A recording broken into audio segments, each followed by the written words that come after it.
Did you ever wonder what a chief growth officer actually does? Or why a company might need both a chief growth officer and a chief marketing officer? I've been in the industry for 25 years, and believe it or not, these roles are relatively new, borrowed from the worlds of tech and e-commerce pure plays. So I decided it was high time to investigate. What exactly does a chief growth officer do? And how do they work alongside a chief marketing officer in a high growth brand? To find out, I called up the best CGO I know, my old pal Neil Campbell, whose e-commerce CV includes Naked Wines and Amazon, and who is now Chief Growth Officer at Smol. I asked him to invite his CMO Hilary Strong so we could really break it down. What's the difference between these two roles? How do they work together in a high growth brand? What does best practice look like when scaling a D2C brand? And trust me, this is not just theory. Smol is a pioneering D2C sustainable cleaning brand that has reshaped the industry in the UK, making switching to sustainable cleaning effortless and risk-free. We get into how Smol builds an obsessively loyal customer base where people literally travel across the country just to meet the brand in person. We ask the big question that every D2C scaling brand faces. Do you stay D2C focused or do you expand into retail? And finally, the step change from organic growth to structured, more scalable growth. What really moves the needle beyond just doing marketing? If you're a scaling consumer brand, this episode is basically a cheat sheet for building the D2C side the right way. Let's dive in. Hilary Strong and Neil Campbell from Smol Laundry Detergent. Welcome to Brand Growth Heroes. Hey Fiona. Hi Fiona. Thank you for having us. You're so welcome. So look, as I was saying in the intro, I really wanted to get you guys on because I know Neil for years, obviously.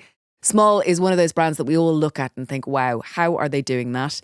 And you two work together as Chief Growth Officer, Chief Marketing Officer. And I wanted to give our listeners the opportunity to understand how those two roles can work together at a really big level compared to lots of us who are still scaling our businesses at an earlier stage. So first of all, tell us about Smol. Tell our listeners, what it is, where they can find it, how they use it, who buys it. And then later on, we'll get into how you guys work together and pick apart how a growth officer and a chief marketing officer work together. Hilary, do you want to kick it off, or Neil? Anyone? Yeah. I'll start, and Neil, you chip in. So brief plotted history of Smol, launched in 2018. We were really like the first big challenger brand in the laundry and dishwash market. So if you think laundry has always been dominated by big brands, so Unilever, Procter & Gamble, SC Johnson. But laundry is one of those things everybody has to do. We all have to have clean clothes. So Smol launched in 2018 with the ambition of really just shaking up a really traditional industry, looking at all the things we felt the big brands weren't doing very well and scooping all of that up into something that just felt like a really fresh proposition for customers. But it was started by two people who were in Unilever, right? Originally. Yeah, exactly. So Nick Green, Paula Quasi, they're our two co-founders. So they launched the business in 2018. They had both met at Unilever, but had left many years ago and both gone off and done different things, both doing different e-commerce projects, and then came back together to set up Smol. This is, probably a story for another day and maybe a story for another podcast, because we don't go massively into the backstories of founders on this show because there's loads of podcasts that do that really well. Just to give a bit of context to our listeners, were they disheartened with the laundry market as they knew it? I mean, what was it from a kind of a sustainability or a personal passion that they designed and launched Smol? I think it was both of them have families, both of them have kids, and I think both of them, like I said, looked at this category of just going, this is really dull. Like everybody has to buy laundry detergent. But when you walk down the aisle, and I'm thinking back like now to 2016, 2017, when they were forming the business and the idea, that is a really boring aisle. It's like full of great big plastic bottles and boxes, quite big shouty brands. And I think they just felt like it was ripe for something better. And when you look at how Smol was launched originally back in 2018, it really was set out to tackle all of those things. So don't go to a supermarket, don't lug a big bottle home. Why not have a super concentrated capsule that is delivered to your door? You order it online, you tell us how often you run your machine, and we will do the work of working out how often you need a pack delivered. So you never have too much and you never run out. So really trying to take something like Dollar off Shave your Club. agenda. Very much so, yeah. Just like one less thing to worry about. We will sort this for you. We will give you a great product. It will arrive when you need it, and you are never going to have to go down that aisle ever again. Was anyone doing that already? Like in the world? Not at the time. Oh, not to my knowledge. Okay, so they really were certainly the first. not in the UK. Yeah, it was super disruptive. So fast forward now to what size you are now. Neil, do you want to jump in here? What size are you now, and how many packets or what kind of products do you sell, and how many do you sell per month? Yeah, so as Hilary says, we started off in kind of laundry, and we very quickly kind of built out a kind of range of products from there, such that we're really covering a full range of kind of cleaning products now. So dishwasher tabs, washing up liquid, Fabcon, stain gel, Fabcom. Fabric conditioner. It's okay. I think we all made the leap, but I just had to say it because it sounds really cool. Yeah, very good. And then like multi-purpose sprays, for example, which for us come in a hydratable kind of format. So all you have to do is send out the tablets rather than, lots and lots of plastic spray bottles. And so we've really kind of expanded from there. And, we're kind of in a world now where we're probably on for about sort of 44 million in sales this year. And then we're just on a constant expansion drive, both within the UK, where we're adding more products and deepening our services, but also in France and Germany, where we're expanding internationally as well. So it's just really interesting. And I think the one thing I would add to, sort of Hilary's kind of founding story of Smol is that it was really founded with this idea of sustainability shouldn't cost more, So how do we make sustainable choices something that 95% of people can do, and that's how we really affect change, within the wider kind of cleaning category. And so one of the kind of key things for us is obviously the products have got to be better for the planet. They've got to be convenient and get them to people's houses. They've got to work, so they've got to clean and not be a kind of trade-off that. But they've also got to be a mainstream price. And so I think one of the reasons we've done quite well and expanded is that we've really kind of focused on how do we make these products the same price as the big sort of category leaders. And I was really surprised at that when I was preparing for this. As you know how much I prepare for this show. We'll wink at that. As a mum of three, it's getting more and more difficult. But I couldn't believe actually how reasonable the products were. I mean, they really are quite reasonable. I've got a question, though, to pick up on what you said, Neil. So 95% of people, and maybe that was a throwaway remark, but imagine that was their vision back then. What's your household penetration in the UK now? Are you able to share that? And what's your aim? Or maybe, Hilary, you know that better. More or less, you don't have to give me the exact figure. Probably about over 1 million people have tried Smol. Okay. In the last few years. So probably somewhere around 5%. Okay. Sort of 6% market share of laundry capsules now. And then penetration would be kind of 4-5%. Huge headroom. I mean, huge headroom for growth. Yeah. Well, there's sort of two sides to that, isn't there? On the one hand, there is huge headroom because, as I've said, and as Neil alluded to, all of those categories we're in are categories that all of us have to buy. We all have to shop. We all have to use those. So in terms of growth, there's huge potential. But also, that mix that Neil described of kind of performance, convenience, price, and always with a better for the planet and better for people kind of angle, it massively resonates with customers. So to be in a position where a brand that has very rarely spent any money above the line and built very much through growth activities, to be in a place where 1.5 million households have tried Smol, 40% of UK households have heard of us, it's giving us a really, really solid base from which we can keep growing. And I think, Neil, the last time we spoke, well, a couple of years ago, because we were about to do this show just before I got diagnosed, and we actually had it in the diary, didn't we? We did. We had it in the diary, and then I got diagnosed and we had to cancel, which was pretty crappy. So thank you for hanging on in the meantime. That's okay. I think at the time you said to me that one of your key strengths was the fact that you had such a high repeat rate, or subscriptions, wasn't it? Subscriptions. Yeah, we were talking about the kind of subscription angle, and obviously if you get into the subscription angle, you get into places like Naked Wines and Gusto and Help Refresh, and those sort of businesses. And as Hilary sort of mentioned, that everyone has kind of cleaning products, whereas in Naked Wines, someone might not be drinking wine, or they have lots of other options as to where they get their wine from. Everyone is kind of buying these kind of cleaning products, and they're a sort of commodity product, and so one of the things we found, especially when you kind of price them at a mainstream, very competitive price, is that if they do the job, if they hit the kind of things on performance, convenience, better for the planet, then you generally retain the customer very well. And so we kind of find that, obviously cleaning habits are very personal, and especially fragrance are very personal to people. But once people find a product that they like, we sort of find that the repeat rates compared to other subscription businesses for us are very, very high. And that's sort of served Smol well and really kind of built that sort of foundation of growth on that. I'm thrilled to introduce Brand Growth Hero's newest partner, Jolson. Jolson is a leading B Corp certified commercial law firm that specialises in guiding the founders of scaling CPG brands. With long-term relationships with clients like Little Moons, Trip, Eat Natural, Bear, Graze and Pulson, Jolson is also famous for advising the Innocent founders in their landmark sale to Coca-Cola. And believe it or not, they still work with the Innocent founders at Jam Jar Investments today. I'm especially impressed by how Jolson sets founders up for long-term success and by their commitment to championing female founders. Recently, I asked one of Jolson's managing partners, Phil Hale-Smith, to talk to us about how Jolson supports female founders on their scaling journey. We're fortunate to have worked with loads of female founders who've had some very successful businesses, raised huge amounts of capital and are happy to give back. And that's part of what we're trying to do in terms of running a regular program that supports them both here in the office, but also enabling them to actually access getting VC financing. If you'd like to find out more about Jolson's female founder club, Hercules, why not go to their website www.jolsonlaw.com or send a quick email to hello@jolsonlaw.com. Huge thanks to Brand Growth Heroes podcast sponsors Jolson. Now let's get back to the show.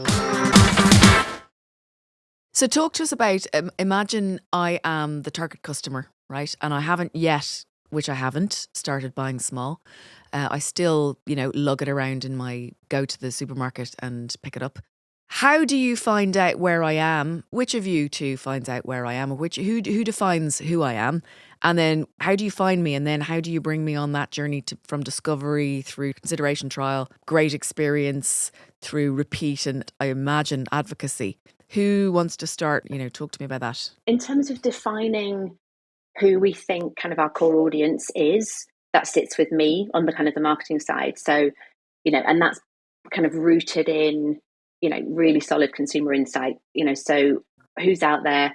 Everyone's buying laundry. Who are the people who, are kind of, we think are best suited to Smol? And one of the biggest reasons that people come to Smol and the biggest reasons they stay is all around this need to feel like I'm doing something, to feel like I'm making a difference. So in the 7 years that Smol's been going, sustainability has become a bigger and bigger and bigger agenda point. People need to feel like they are somehow contributing to solving kind of the climate crisis. And they're also increasingly wanting to support smaller businesses, disruptive businesses that they feel are genuinely more people-centric, rather than kind of, more performative gestures or kind of, dialogue. So in terms of finding those people and defining them, that's kind of sits with me as a start point. Would I be one of them? Am I too old now? I'm 49. I've got 3 kids. Three kids, 100% We do 3 washes a day. Yeah. 3 washes a day. You're in. You're definitely in. So I imagine you've got some groups that are more valuable than others. I mean, literally, will you really get into this? Because I think, you've had your career, your background, it's worth saying is you had 11 years in Unilever, you've worked globally, you've had your own agency, ton of experience. So get as nitty gritty marketing sciencey as you want on this, because I want to share that with everybody.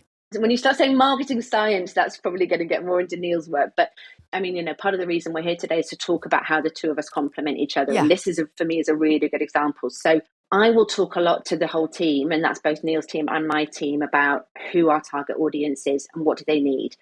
And we'll often talk about the kind of the sweet spot. So the sweet spot for us is a combination of demographics. So we might be saying, okay, our sweet spot is probably going to be 30 to 50-year-old families, massively time poor, very likely to have 1, 2, 3 kids.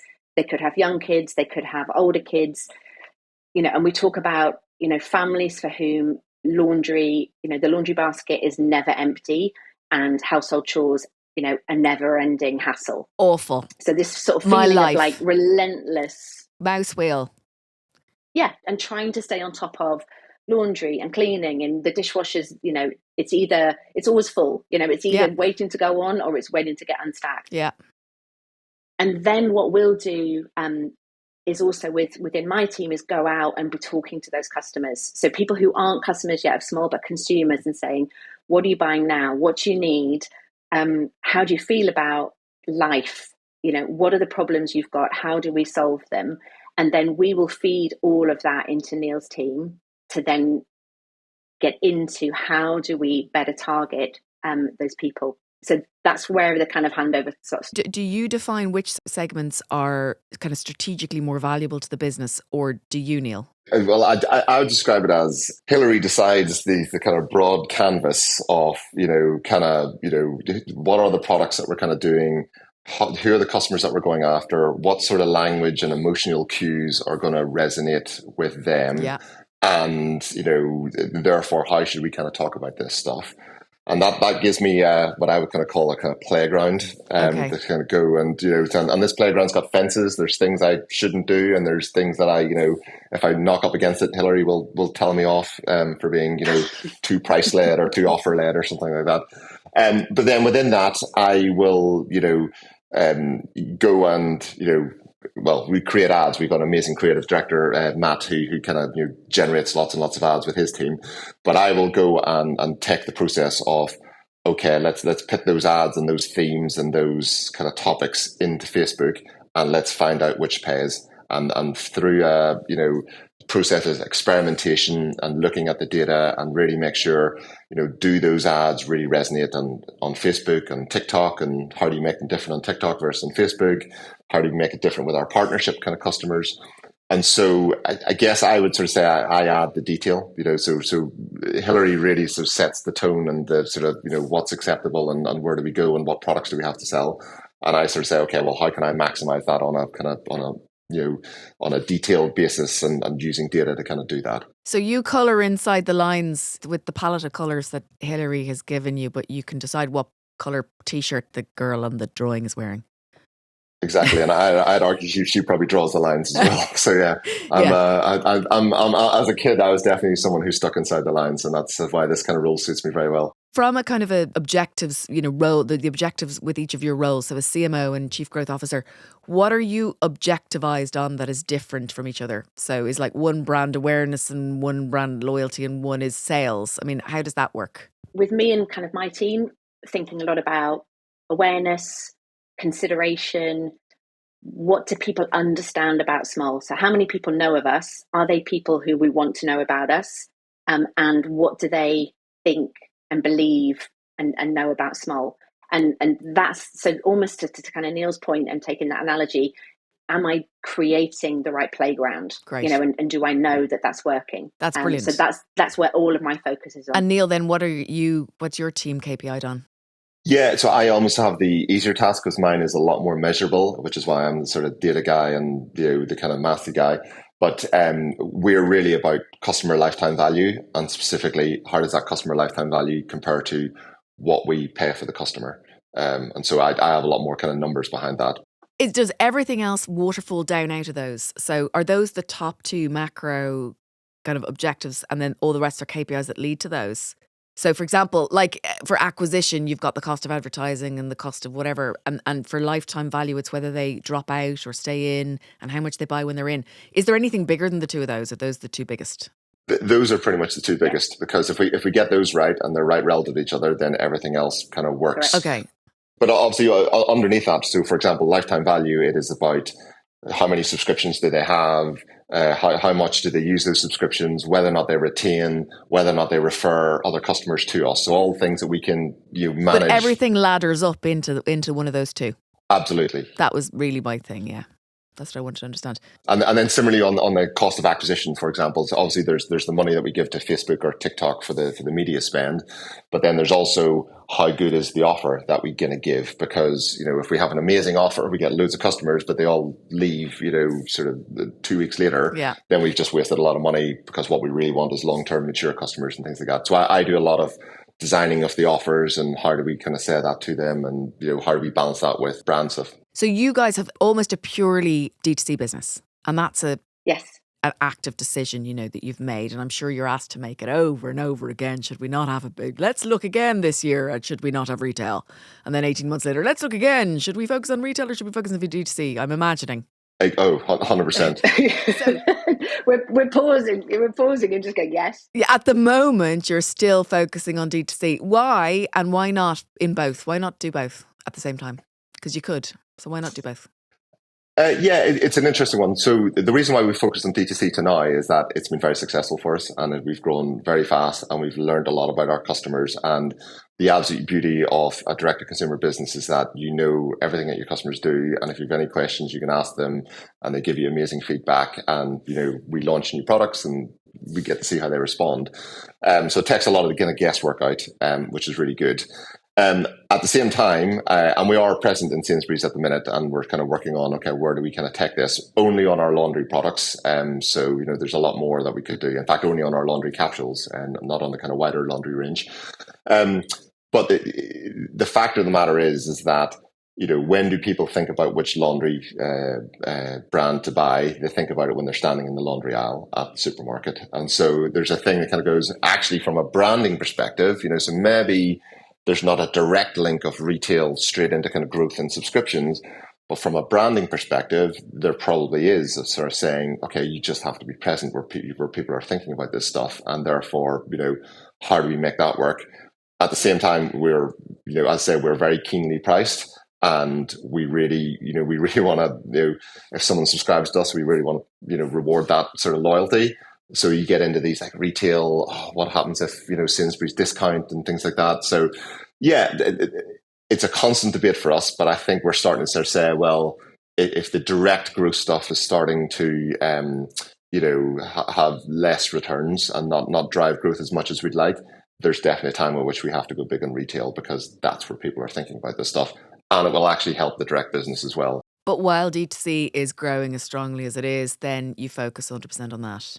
Yeah, there's certainly less pressure, in the sense of if we can grow D2C, then that's what we're set up for. That's our supply chain, that's our pricing strategy, and as Neil said, you have all the benefit of of a direct relationship with customers. So, yeah, I mean, we were laughing as we came into that question because it's, of course, we're in a category where the vast majority is bought in retail, but the pricing does bring complications. It's a category where 80% of laundry is sold on promotion.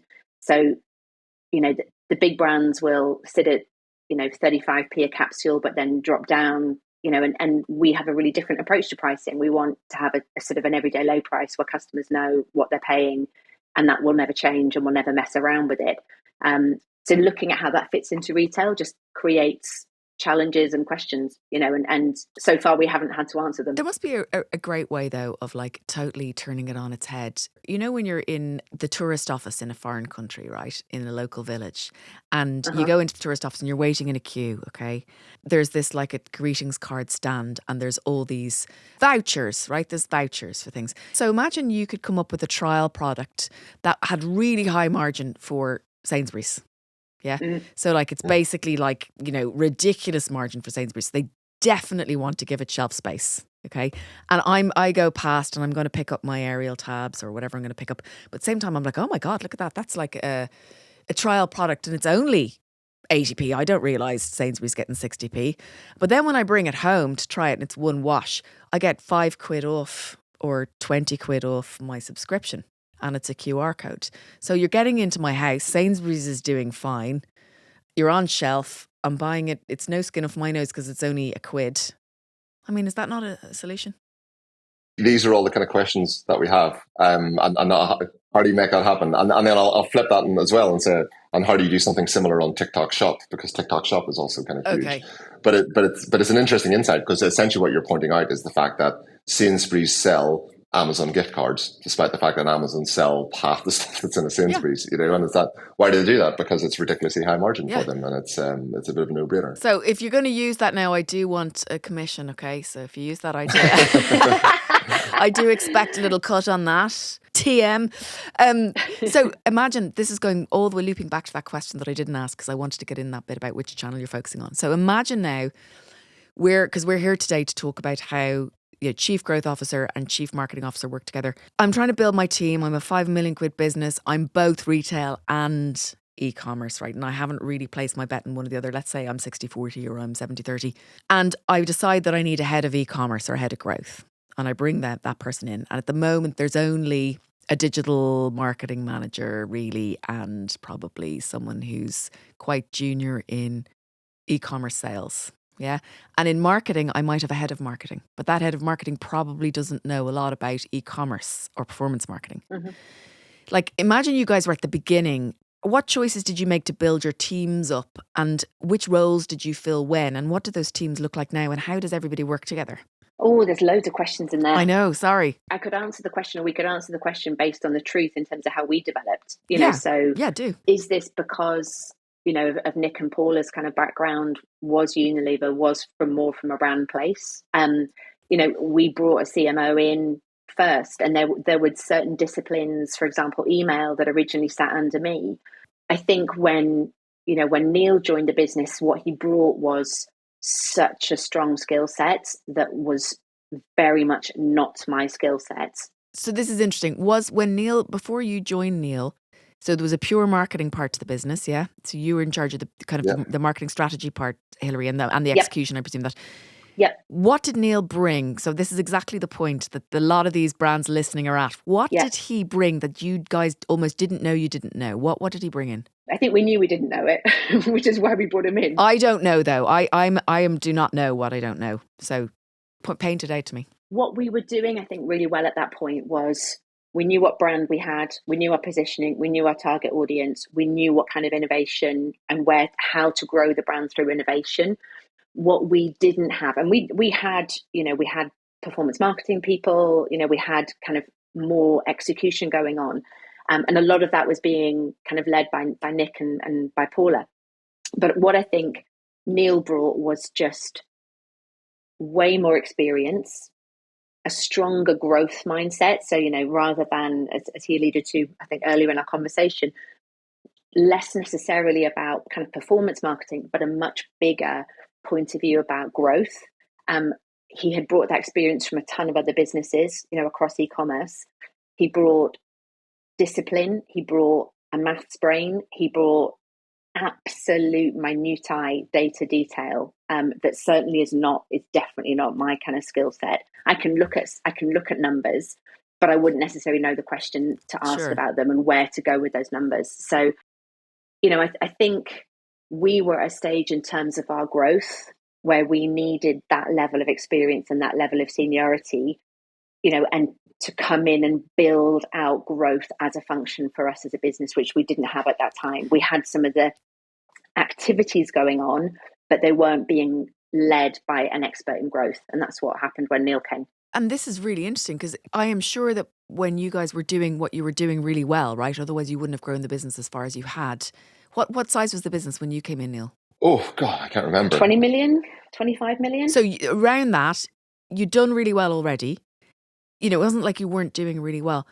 This is what I want to get to. This is the whole crux of it for me. What is the difference? Because you were growing the business. So what is that step change between the growth that you were creating and then this? If we're trying to recruit for a chief growth officer, what is the difference between what we're all just doing in terms of growing our businesses and this step changing growth thinking that a growth officer, the right type of CGO, chief growth officer, will bring in? Thank you. That's what I'm trying to say to him. Thank you. Sorry for bearing with me. No. It's a really good question. And kind of growth roles and silly titles like chief growth officers, they're quite sort of poorly defined in general. And in different companies, it means different things. I think we're definitely, coalescing around in the D2C world, what it means and what actually it kind of covers. And there's various kind of great networks in London for that. But I would sort of describe it as, when I kind of came into Smol, Hilary oversold it. She said performance marketing people. We had one performance marketing person who was a really awesome girl called Mihaela, who was kind of running the ads and running the accounts. But I sort of came in and sort of took a bit more of a kind of holistic approach to that because it came at a time that we wanted to sell a lot more kind of products. We were expanding the kind of customer ranges. It sort of came at a time at which we sort of like a lot of the low-hanging fruit on Facebook had sort of, had been exhausted, and we were starting to sort of see our kind of CPAs rise. And so it then kind of came to this question of, well, what is the economics of, a customer and how do we kind of manage that? Hence why kind of email came under me, because email was largely, let's send out our newsletter and sort of, tick along. And that's where we all are now. I mean, me and the rest of a lot of people listening to this, that's exactly where we are. So we've got someone doing ads, we're doing a bit of email, But nothing's moving the dial. So what do we do?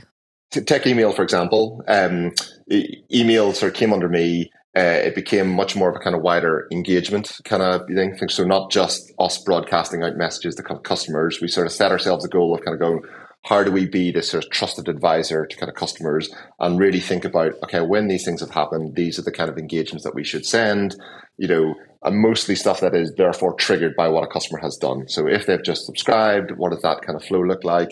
If they've been a customer for a while, what does that flow look like? If they've kind of given feedback on the product, how do we kind of work that into a sort of a message?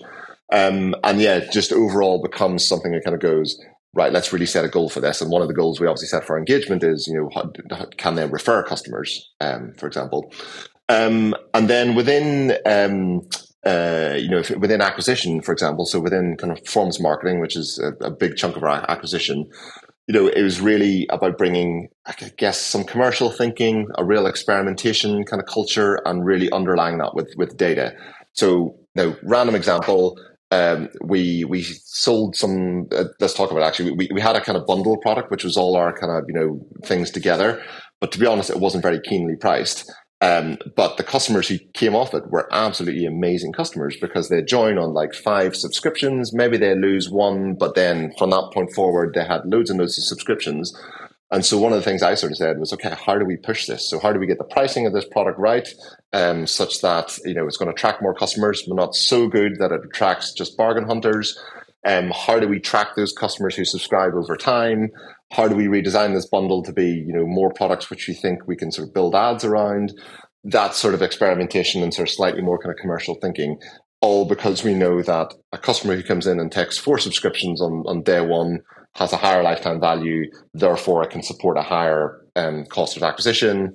That helps us get over the fact that, our cost of acquisition is starting to kind of rise as well, that kind of stuff. So it's those sort of tactics. So it's more, you're coming in, you're giving it space, you're giving it time, you're giving it focus, you're giving it thinking, you're looking at product proposition, promotional propositions, you're looking at lifetime value.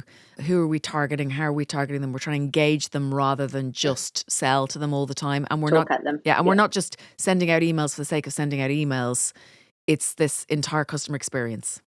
Yep. Yeah, and I'll give you a classic example. So before I joined, everyone could have told us what our kind of revenue per customer was every month, and everyone could have told us, how much it cost to acquire a customer.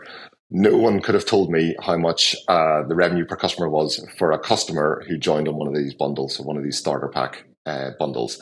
And sort of when you get into the data and sort of split those customers apart, then suddenly find, that behavior really drives valuable customers. We should go do more of that behavior. Right. And I could repeat that across our bundles, our sprays products, our customers who take 2 SKUs of laundry instead of 1 SKU of laundry, all that kind of stuff. Is it a bit like in retail, instead of just looking at our Tesco performance per SKU, but looking at like what's the rate of sale of the top 100 stores with a particular SKU, or what's the rate of sale of the top 50 stores in London versus the top 50 stores in the rest of the country? And then looking at the dunnhumby data and understand which of the shopper groups are representing that and what else they're buying and how often they buy. It's exactly the same as that, really. Yeah, because in the retail world, you have to rely on the dunnhumby data. And if you want to really understand your customers, you have to get into, okay, when people buy us, what are they overlapping with? When people never buy us, what are the products they're buying? Work all that out into kind of proposition. The beauty of kind of D2C is that we know all that because we see it sort of happening. And that's really strong for us. And that's actually some of the stuff that I work out.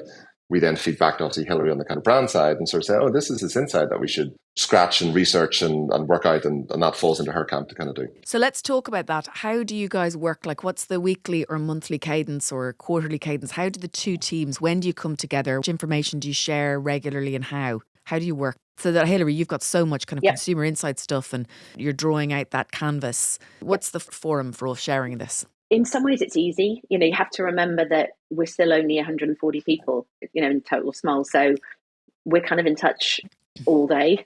So, it's a pretty fluid kind of business, and there's a lot of constant sort of dialogue between our teams.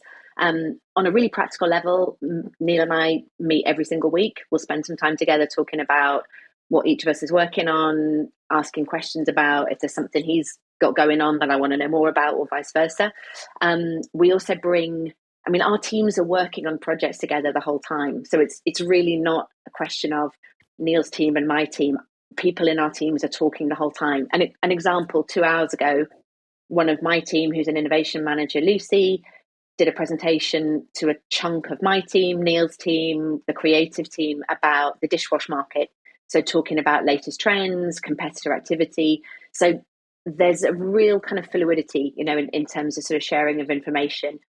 Lots of our teams sit on projects together. So certain things, initiatives where we're looking at new propositions, an engagement project might have people from my team sitting on it to bring either consumer insight, or if if Neil's team need a particular new product developing to support that proposition, then my innovation team will pick that up. So lots of cross-functional teams, project-based teams. A lot of conversation, and then there is more discipline in the sense of we have regular meetings, and we have regular meetings where we bring both teams physically together as well. So there's a kind of a combo of structure, but also just kind of constant dialogue.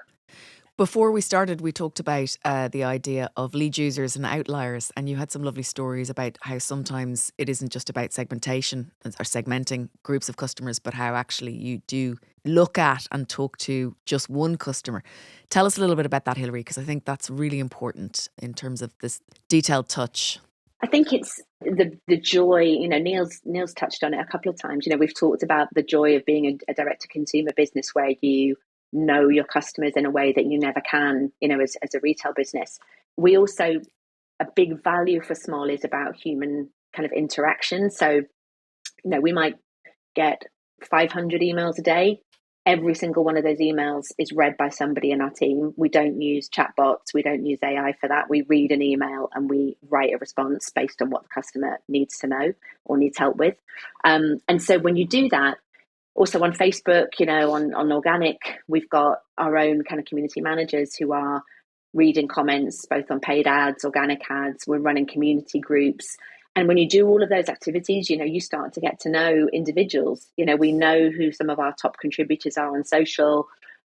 We've got customers who, are massive advocates for Smol. They dive in on social chats and defend the brand and give information. We've even had one customer travel down from Edinburgh to an event we were doing in Manchester because he was really keen to actually meet Smol in person. And he's one of our most loyal customers. So I honestly think that's, having started my career in Unilever to now be working, e-coms of, direct to consumer, it's one of the nicest things about doing what I do is being able to do that alongside customers. We've got just one other example. We've got an impact steering group. Impact is in our DNA. It's what we are here to do is deliver positive impact. So when you switch to Smol, you are genuinely making a difference to people and planet. And we're about to invite 3 customers to join a steering group, which will also include Nick, who's our CEO. It will include one of our investors. It will include the CEO of the Hygiene Bank, who are a really big partner for us in tackling hygiene poverty. So that's the level of involvement and relationship that we want to have with customers, which is it's just another way of kind of reason that Smol is a really kind of different and pretty special place to work. You started this by saying, 140 people. How many people work on each of your teams? My team is about 25 in total, partly also because that includes all of customer service, which is quite a big team for us. We've chosen to invest in that team with people. And they're really interesting choices, I think, for people listening. So I'm imagining, you've got the founder of a brand that's tracking at, say, 5 or 7 million at the moment. And they're thinking, okay, well, when I'm going to be tracking at 45 million, what will my team look like? So if you had to kind of break it into groups of kind of sub-teams under you, yep. What do each of those teams do? So under me, if I start with customer service, I've got about 14 people, not all full time, but working in customer service. That also includes French and German teams. Is that like on socials, on phones, email? Mainly on email. So we use Zendesk. So most of our customer service is via email. We also have a help centre within our website, but the majority of the interaction with customers is via email. I've then got a communication team that includes a head of comms. We've also then got PR, organic social, community managers. That's another 3 people on community management because with the volume of activity that we're creating through things like paid. Mm-hmm. There's obviously a lot of comments, questions, a lot of dialogue, a lot of kind of community building. Then got an innovation team. So that team is looking at how do I bring products, what are the right mixes, working with suppliers to develop products, packs, fragrances. Then got an R&D team who look after all of the claims, making sure that we are really, really watertight. That's a really important value for us is in the current kind of climate of greenwashing, we hold ourselves to really high account in terms of what we say and how we say it. And then customer insight, so kind of consumer insight, which is a team that there's a really lovely overlap with Neil's kind of more data and sort of business analysis team. So how many direct reports do you have then? I have about 8 direct reports. That is huge. So a lot of your job is going to be as well people management and culture and I suppose the reason I'm making that point is that's a choice you guys are making, but like it's a lot of work and it's a lot of experience needed and a particular type of personality, and leadership's going to be really important. And I suppose I'm thinking about founders who might be thinking, right, am I the right person to lead the business from 10 to 20 million or 20 to 40 million? You might need to be bringing in someone with blue chip experience or different experience to yourself, because maybe you don't want to, as a founder, to be managing 8 direct reports who each have 4 or 5 people underneath them. And that managing stuff is a lot harder for us because we're a 100% remote company as well. Are you? Okay. I was going to ask that question. Within 140, yeah. So we've obviously got a warehouse operation, which is all real people in one place. Yeah. So for a company of our scale, within the 140, there's about 60 work in our warehouse. And actually, that's reasonably unusual, but actually we consider it strategic as well because we've got so many subscriptions. We can save costs by sort of packing some of the products into boxes and things ourselves, and we just don't want to kind of outsource that to a third party. But yeah, and then the rest is 100% remote, which makes that management task a lot harder. So what about you, Neil? Then what are you the kind of the direct reports and the sub teams under you? I've got about 4 direct reports and about 12 in total. So I've got 3 in performance marketing, including sort of influencers, because that's a real sort of feed into performance marketing in terms of creative for us. I've got 2 who work in sort of wider partnerships and affiliates. I've got 3 who work in data analysis. I've got 2 who work in that sort of emails/engagement kind of piece. And then I've got 1 who looks after international as well. Oh, and then I've got an odd contractor who does a bit of SEO and stuff like that for us as well, which is not huge, but And I'm desperately hoping I haven't forgot anyone there as well. Yeah, I was just thinking the same thing. You have so many people in charge of fairly hefty functions and departments that actually it's not like you have a head of brand, Hilary, do you, other than you? No. So a lot of the strategic thinking has to be done by you. And Neil, it's the same with you. You've got a lot of people who've got like really chunky jobs to do, but in terms of the actual thinking, you're not just managing teams who are doing all the thinking. You're actually there's a lot of big thinking pieces need to be done by both of you guys. Yeah, well, one of the reasons I work in startups and scale-ups like Smol is that I still quite like doing work. I don't want it to be 100% the kind of management job. And so, yeah, I'm still doing quite a lot of the thinking, quite a lot of the kind of task definition and the sort of project scoping, purely because I really like it, but also because, we're at a stage where we're kind of shaping growth and it really needs to be done by someone who wants to get kind of hands-on. And so for scale-ups, you're right that you might need blue chip experience. You've got to be very careful that you don't come and take a blue chip person who isn't an individual contributor or isn't a sort of gets dirty. Like the real warning sign for us is people who kind of go, I'll come in, but I'm going to need this agency and this agency and this agency. And it's like, no, you got to get your hands dirty. And I think both Hilary and I are very much like that. And anyone who works in this kind of scale up has to be like that. It's a great point. And in the same way that you get asked over and over again, should we look at present the case for retail? Do you get asked to look at whether we should be office based or not? Or is that just a given that you're going to be remote as part of the founder values? It is in our DNA, and we have no desire to kind of change it. It does mean that we work extra hard to get people together, and to we do a small fest every year where we get the entire company and do a bit of a kind of mini festival and things like that. Largely, by the way, not around sort of sitting boring presentations, but mostly around let's just chat to each other and get to know each other. But yeah, we're very committed to that. So how do you get to know each other in a fully remote business? I know you can get together, but you can't get together all the time. So how do you know what somebody's really like? It really requires effort. That's the best way I can kind of put it. I mean, it's worth adding, remote for us wasn't post-COVID. We always were remote, Yeah. Right from kind of the get-go. So sort of from by design. And we haven't mentioned, Hilary, that you're sitting in Barcelona at the minute, by the way, and I'm in the UK. Okay.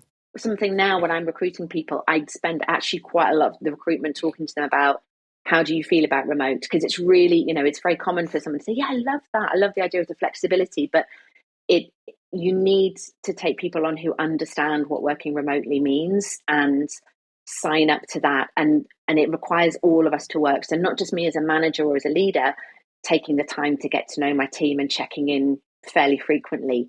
I need people who come to the team and have a level of self-awareness about how they like to work, what level of interaction they need with people, and people who are willing to create that for themselves. So I always say to the team, if you want to go to a co-working, we'll pay that.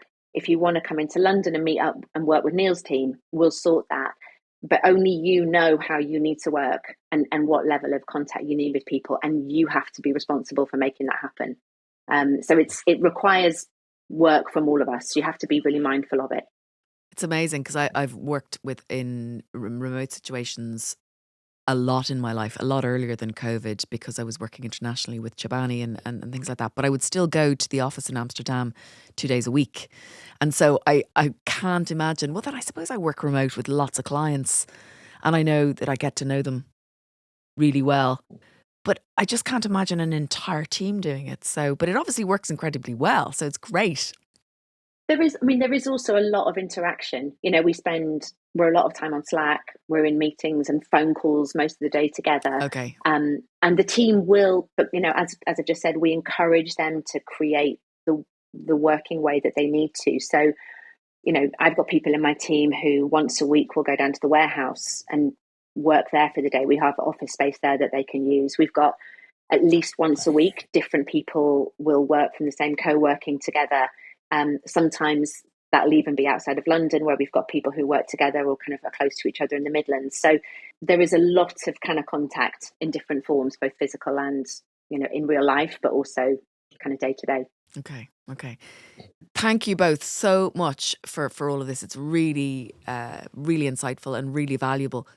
Where to next? What is the next phase of growth, Neil, for the business? Looking at you because you're in charge of growth. Yeah, we're kind of growing on kind of multiple kind of fronts. So I would sort of say in the UK, we are deepening our kind of relationship with customers. So we've got so many kind of products and so many customers who have lots of subscriptions in the UK. I think that's a real opportunity for us to sort of say, because traditionally we've always sent out each subscription one box at a time, but we can start to kind of group those together and do really interesting stuff around kind of box delivery. And once you're getting a kind of regular box from us, I think that opens up a whole world of opportunity because it's very easy to get you to take more subscriptions or other products. So that's one thing in the UK. I think also in the UK, we're looking at just I say, how do we be more brand led? So how do we, is our growth sort of starting to saturate a little bit, and therefore we should be really take the leap and invest a lot more in kind of brand stuff, which is obviously something that Hilary has loads of plans on, and I sort of sit in the background and kind of keep score on. And then internationally as well. So I think, Smol is all about having kind of more impact, and, that means kind of both going internationally, also kind of getting lots more kind of, products through. We just want people to kind of, look at all the plastic, single-use plastic and sort of chemicals that they're throwing out every single week and think, there's got to be a better solution for this, and we're going to come and get that solution. And so, that's where we're kind of growing. And so, it's a really exciting time to be involved, I have to say, and it's just super interesting place to work. Exciting times for you then, potentially focusing on brand more. Does that mean we're going to see more of Smol? In which way? Yes, it means you're going to see more of Smol.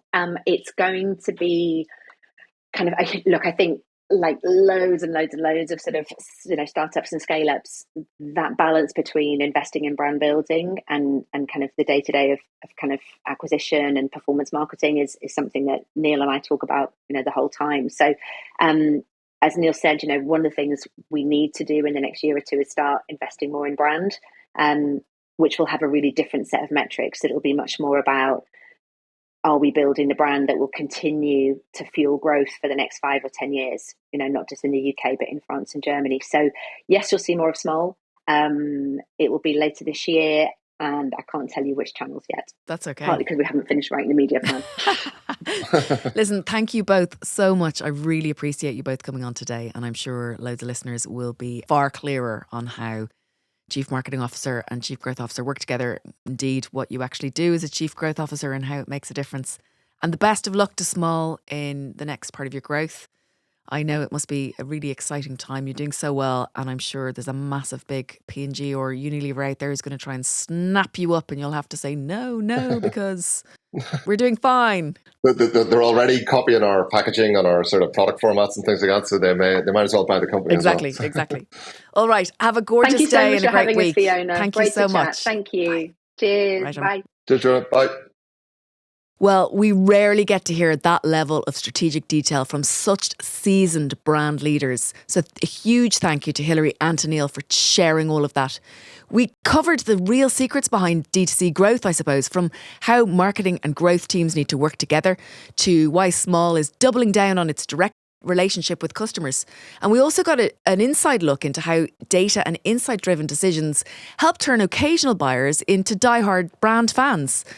If you love this episode, please follow, review and share Brand Growth Heroes podcast. And if you're a founder or marketeer in the trenches, let me know your thoughts either here or on LinkedIn. I'd love to know what resonated most for you. See you next time for more gritty detail on how to grow your consumer brand.